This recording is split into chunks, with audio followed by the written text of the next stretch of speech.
Bom dia, Paulo Moura, cientista político, 27 de março de 2022. O presidente Bolsonaro vai perder para Lula no Nordeste. Calma, gente, calma. Não me apedrejem, não sou eu que estou dizendo isso. Foi nada mais, nada menos do que Ciro Nogueira, ministro-chefe da Casa Civil do presidente Bolsonaro, presidente do Partido Progressista e um dos coordenadores da campanha do presidente à reeleição. E ele é do Piauí, estado do Nordeste.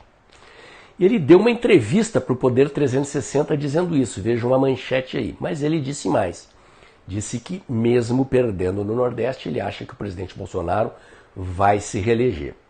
Eu concordo com ele, eu tenho dito isso aqui, mesmo dizendo que ele perde no Nordeste. Lembre-se que eu acabei de fazer um vídeo aqui no canal analisando a situação difícil do presidente Bolsonaro na Bahia. Teve gente me espinafrando aqui dizendo que eu não deveria ficar analisando pesquisa e cenários difíceis em estados do Nordeste.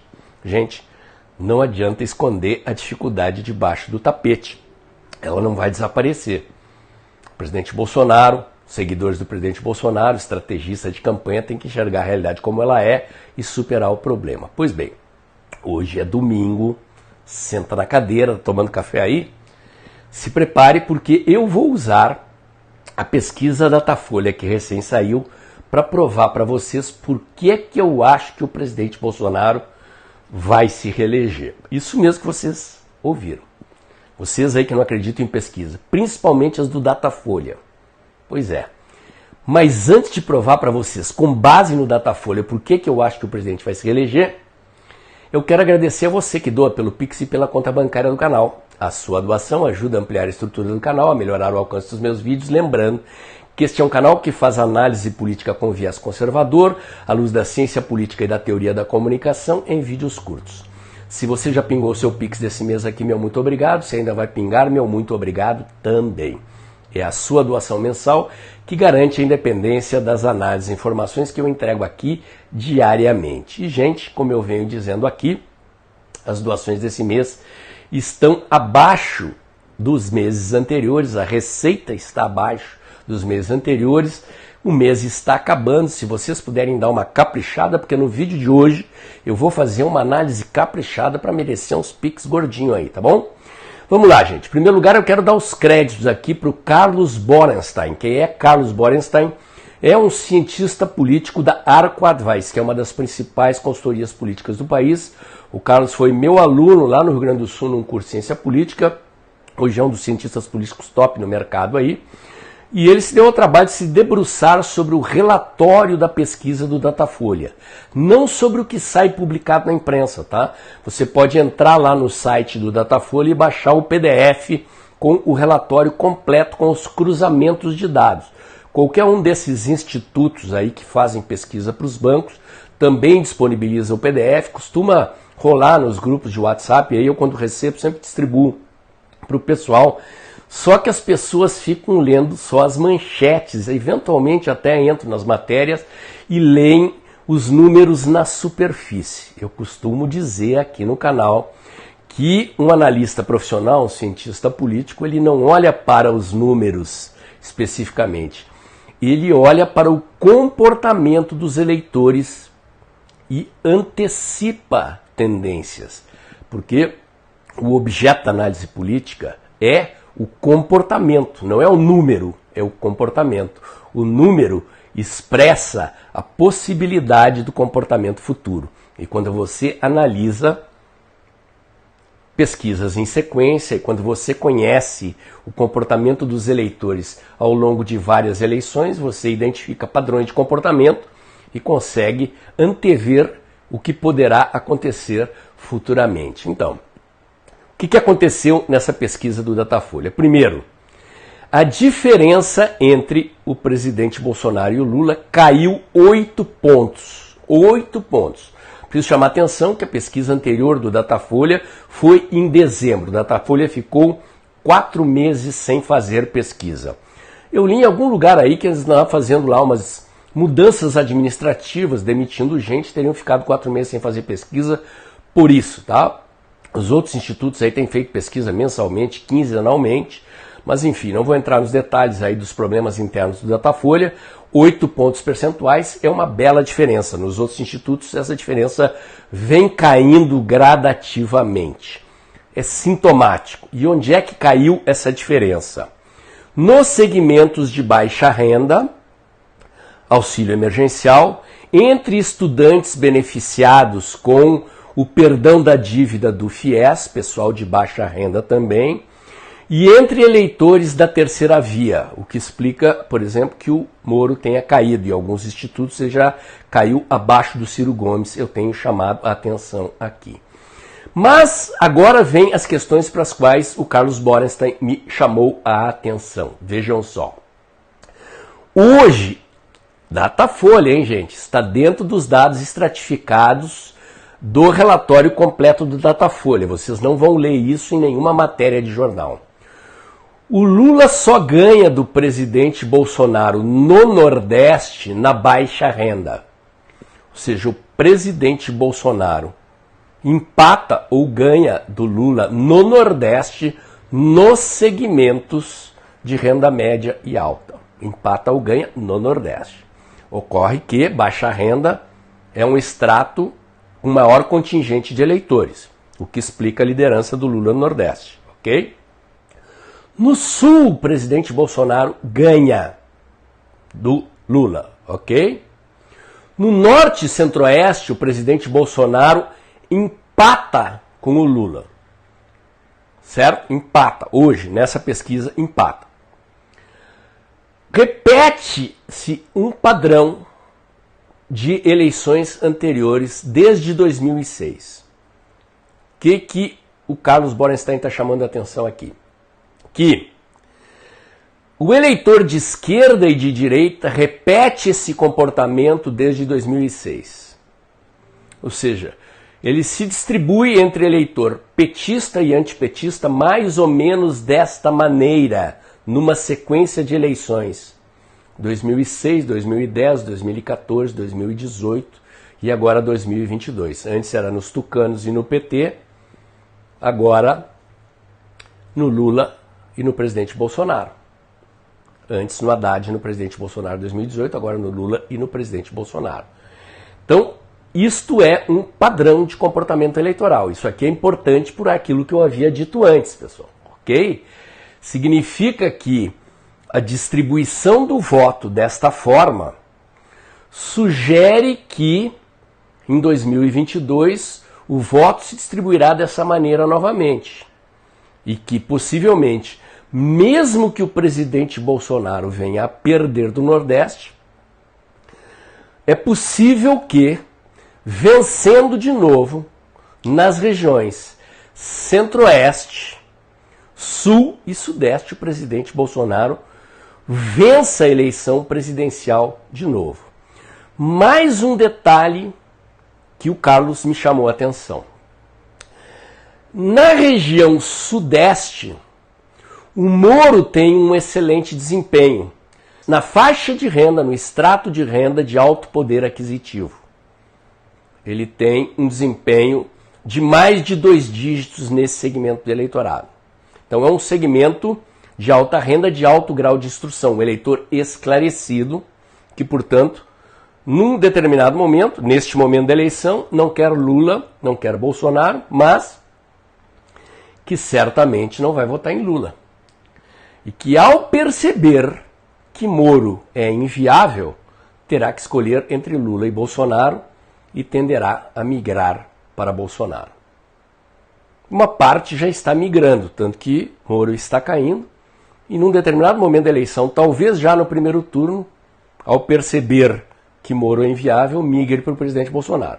É praticamente impossível que um indivíduo de alta renda, alto poder de instrução, portanto esclarecido, que esteja votando em Moro, portanto é alguém que é contra a corrupção, vá migrar de Moro para Lula. Talvez alguns desses anule, mas a maioria desses caras vai migrar para o Bolsonaro. Quer dizer, um eleitor da região central do Brasil, Sul, Sudeste, Centro-Oeste, alta renda, Moro, vai para o Bolsonaro. Significa o quê? Potencial de crescimento do Bolsonaro mais adiante. Estão percebendo, gente? Estão percebendo a dinâmica do comportamento do voto e a projeção de crescimento do presidente. Os analistas convergem para dizer também que o presidente ainda vai crescer mais nesse segmento de baixa renda e baixo grau de instrução, e que essa tendência que começou a acontecer de crescimento do presidente no público do auxílio emergencial ainda tem gás para acontecer. Os estudantes que tiveram a dívida perdoada do FIES, porque o que acontece? Você está endividado com o FIES, você está lá no Serasa, você está no SPC, a sua dívida foi perdoada, você sai do Serasa, sai do SPC, você volta para o mercado. Você não tem mais a dívida, você pode voltar a consumir, você passa a ter crédito no mercado. Mesma coisa, né? Quer dizer, o governo está terminando de pagar a terceira parcela do Auxílio Brasil. Então, à medida em que esse dinheiro começa a circular, cair no bolso das pessoas, vai melhorando o humor dessas pessoas, e a tendência é que a popularidade do presidente Bolsonaro comece a crescer. A mesma coisa, esse dinheiro começa a circular no mercado no Nordeste, o dono da quitanda começa a vender arroz, feijão, óleo, macarrão, o comércio no Nordeste começa a girar, a economia começa a melhorar. Isso significa o quê? Que a distância entre Lula e Bolsonaro no Nordeste vai reduzir, mesmo que o Lula vença no Nordeste. Bom, diz então o Carlos Borenstein que o Sudeste virará a região decisiva. Sudeste é o quê? Rio de Janeiro, São Paulo, Minas Gerais. São Paulo, PSDB afundando. Dória com alta rejeição. Rodrigo Garcia saiu do DEM, entrou no PSDB, lá embaixo nas pesquisas. Polarização, Haddad e Tarcísio. Haddad liderando, Tarcísio, as pesquisas projetando, Tarcísio decolando. Deve fechar a chapa Tarcísio com SCAF de senador, está definindo o seu vice, possivelmente vai ser uma mulher ou um médico, está em discussão aqui, talvez um médico do Hospital de Barretos, que é um produtor rural do interior de São Paulo, ou uma mulher, alguém ligado à saúde, uma médica talvez. E, olha gente, eu boto todas as minhas fichas no Tarcísio. Grande probabilidade, Tarcísio, rejeição baixíssima. O Haddad está ali no limite do PT, alta rejeição, petismo alta rejeição, maior colégio eleitoral do país, grande probabilidade do Tarcísio dar um capote em São Paulo. Minas Gerais, qual é o cenário? Já vou antecipar, eu ia fazer um daqueles vídeos de análise da situação regional, assim como eu fiz do Rio Grande do Sul, como eu fiz da Bahia. A situação em Minas é a seguinte, tá? O prefeito de Belo Horizonte acabou de renunciar ao cargo, o Gargamel lá, ele está em segundo lugar, o Zema está com 40%, ele está com 21%, mas a pesquisa mostra que se ele for associado ao Lula, ele chega perto do Zema. E o Zema está saboneteando, tá? O Zema é do Partido Novo, o Partido Novo está naquela, né, tá fundando o Partido Novo, acho que vai virar um partido irrelevante, já era quase relevante, né? Mas estão se saboneteando, falando que vão votar nulo se vier um cenário de Lula contra Bolsonaro, vão se afundar completamente. E o Zema está se fazendo lá, não está querendo assumir. Na eleição de 2018, quando ele abraçou o presidente Bolsonaro, ele decolou. Ele está muito bem avaliado como governador, foi de fato um bom governador, é um bom governador, administrou bem o estado de Minas Gerais, é o segundo maior colégio eleitoral, mas o Calil, que é o principal adversário dele, está fechando uma aliança com Lula. Então o Zema não vai ter alternativa, porque o eleitor do presidente Bolsonaro em Minas Gerais vai fazer o voto casado, Zema-Bolsonaro. Não tem solução. Isto vai acontecer naturalmente na base do eleitorado. Então, nos dois principais colégios eleitorais do Sudeste, vai acontecer pela base, no caso de São Paulo, o ministro Tarcísio, disparado, vai atrair, vai ocupar aquele voto que no passado o PSDB ganhava, né? Que o Dória surfou o Bolsodória, agora não tem Bolsodória, agora é Tarcísio e Bolsonaro contra o PT, contra Haddad e Lula. Não tenho dúvida que o Tarcísio vai passar para trola. E em Minas, está na hora do Zema descer do muro, parar de ser tucano, se abraçar no presidente Bolsonaro, porque se não fizer isso, o eleitor vai fazer. Sobrou o Rio de Janeiro, analisei o Rio de Janeiro aqui, né? Tinha saído apenas uma pesquisa lá na qual o Cláudio Castro, que é o governador, liderava com o Romário de senador liderando, saiu uma outra pesquisa invertendo agora, com o Freixo e o Molon liderando, dizem lá que eles se alternam, né? Não dá para confiar. Infelizmente, o eleitor conservador carioca está meio que sem pai nem mãe. Não existe lá uma chapa bolsonarista puro sangue, pelas razões que eu expliquei no vídeo em que eu analisei o Rio de Janeiro, né? O presidente Bolsonaro está lá e é o presidente Bolsonaro. O senador Flávio Bolsonaro está no meio de um mandato de 8 anos, não vai concorrer ao Senado de novo. O Eduardo, que é filho do presidente, concorre a deputado por São Paulo, não pode. Pela legislação, o Carlos só poderia concorrer a vereador de novo e eleição de vereador é na próxima eleição. Então, o Daniel Silveira, que aliás acabou de receber a ordem de usar tornozeleira eletrônica de novo, andou criticando o STF, apareceu com 3% na pesquisa que eu analisei, possivelmente vai concorrer a deputado de novo. Então o eleitor conservador do Rio de Janeiro vai ter que concentrar o voto na chapa de deputados. E aparentemente o presidente Bolsonaro fez acordo com o Cláudio Castro e o Romário. É uma situação relativamente confortável. O Lula vai botar as fichas no Freixo e no Molon, possivelmente. Talvez o PSB lá abra mão do Molon para compor, como eu disse, né? Mas enfim. Em São Paulo e Minas Gerais, que são os dois principais colégios eleitorais da região sudeste, existe uma propensão enorme de haver um voto bolsonarista bastante forte. Bastante forte. Então, gente, vocês podem ver aqui que, utilizando uma leitura de dados de dentro das planilhas de cruzamento de dados do próprio Datafolha, que é um instituto antipático ao presidente Bolsonaro, de um jornal que eu costumo dizer aqui, que é o Diário Oficial do PT, você consegue extrair informações que mostram que o futuro é promissor para o presidente Bolsonaro nessa eleição. Está garantido que o presidente vai vencer? Não. O próprio Carlos, quando me mandou o áudio mostrando essas informações que eu estou transferindo para vocês aqui, ele disse, olha, a eleição vai acirrar lá na frente. E se vocês se lembrarem da eleição de 2018, o presidente Bolsonaro não disparou, ele foi crescendo, mesmo depois da facada. Quando fechou o primeiro turno, ele deu uma embicadinha, né? E abriu a urna, o presidente venceu. O presidente venceu. E vou fechar aqui a análise com mais um detalhe, gente, com mais um detalhe. O presidente não estava no governo.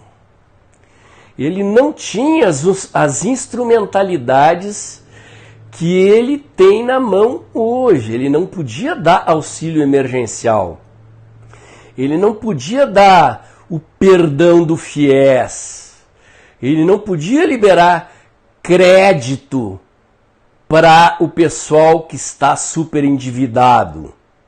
Ele não tinha o ministro Paulo Guedes no ministério. Aliás, o presidente fez um baita de um agradecimento ao ministro Paulo Guedes, saiu na imprensa aí, dizendo que graças a ele o Brasil não colapsou na economia, na pandemia, que achou em determinados momentos que o ministro Paulo Guedes ia infartar, mas que ele aguentou o tranco, né? Que graças ao Paulo Guedes o Brasil sobreviveu ao fechar tudo e a economia a gente vê depois. Então, gente, eu sinto muito para quem não gosta, quando eu analiso pesquisa aqui, especialmente quando eu analiso pesquisas em que o cenário não é muito favorável. Eu sinto muito dizer para vocês, existem outros estados do Nordeste em que a situação é crítica. Em alguns não é. Alagoas, Paraíba, a situação é um pouco melhor para o presidente. Mas Pernambuco é crítico, na Bahia, como eu falei, é crítico, possivelmente no Maranhão é complicado.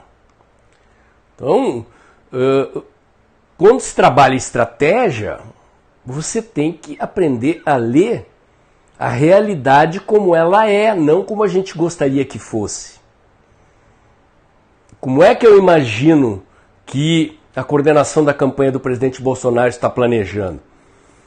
Vamos reduzir o prejuízo no Nordeste e ampliar a vantagem do presidente no Centro-Sul, Sudeste. Então o presidente agora está fazendo o roteiro no Nordeste, estava lá entregando água em Quixadá, no Ceará. Teve na Bahia há pouco tempo atrás. Território em que ele está num cenário complicado. Apareceu o João Roma com 5% naquela pesquisa que eu analisei e a doutora Raíza com 6%. Naquela pesquisa o presidente Bolsonaro está com 14% na Bahia. Significa o quê? Que se o presidente Bolsonaro rodar a Bahia pedindo voto para o João Roma e pedindo voto para a Raíza, que eles podem chegar a 14%. O ministro João Roma, no desastre que aconteceu lá com as chuvas na Bahia, rodou o interior da Bahia, distribuindo socorro para os municípios, sem perguntar de que partido era o prefeito. Isso vai dar resultado na frente. Não quer dizer que o João Roma vai ficar com 6%. Pode até ser que ele não esteja, isso é uma pesquisa. Eu não estou preocupado com o número, gente. Eu estou falando para vocês aqui, né? Vai ter eleição. Eu estou em alguns grupos aí que tem gente que não gosta do presidente Bolsonaro. Por obrigação, gente, eu tenho que ficar fora da bolha. Estou em 200 grupos de bolsonarista. E eu estou em alguns grupos de gente que não é bolsonarista, que não gosta do presidente Bolsonaro. Por obrigação, eu tenho que ouvir o outro lado também. Como é que eu vou fazer análise se eu fico ouvindo só o lado de cá? Eu tenho que ler, eu leio a Folha, eu leio o Estadão, eu leio o Globo, eu leio os caras. Fecho o nariz e leio. Né? Tem que entender como é que é o negócio. E acabei de mostrar para vocês aqui como é que os dados estratificados, extraídos de dentro da pesquisa Datafolha, mostram que sim, o presidente Bolsonaro, mesmo perdendo para o Lula no Nordeste, como aconteceu em 2018, pode se reeleger. E que ele tem, inclusive, mais ferramentas, mais condições de se reeleger agora do que ele tinha de se eleger em 2018. Tem uma aliança partidária mais sólida, tem mais fundo partidário, mais tempo de televisão e ele está no governo. Então vamos acreditar, gente. Eu sei que vocês acreditam, até mais do que eu. Né? Eu cultivo um certo pessimismo conservador. Prefiro me preparar para o pior, que se o pior vier, a gente está preparado. Acho que o excesso de otimismo é um risco que a gente não precisa correr, ok? Meu comentário de hoje era esse. Se vocês gostaram, curta, comenta e compartilha. Bota o dedãozinho lá, aperta o sininho para o YouTube avisar você quando tem vídeo novo no canal. Inscreva-se aqui no meu canal, inscreva-se também nos meus canais alternativos. O Dextra by Paulo Moura do Telegram, Dextra Jornalismo da COS.tv. Acompanhe meus comentários diários no canal Tempo e Dinheiro do jornalista João Batista Olive de segunda a sexta-feira, um pouco antes das 14h. E lembre-se que este vídeo está acabando. Logo depois da vinheta, pingue seu Pix mensal aqui, porque é o seu Pix mensal que garante a independência das informações e análises deste canal. E a receita desse mês está abaixo da média dos meses anteriores. O vídeo de hoje valeu a pena, né?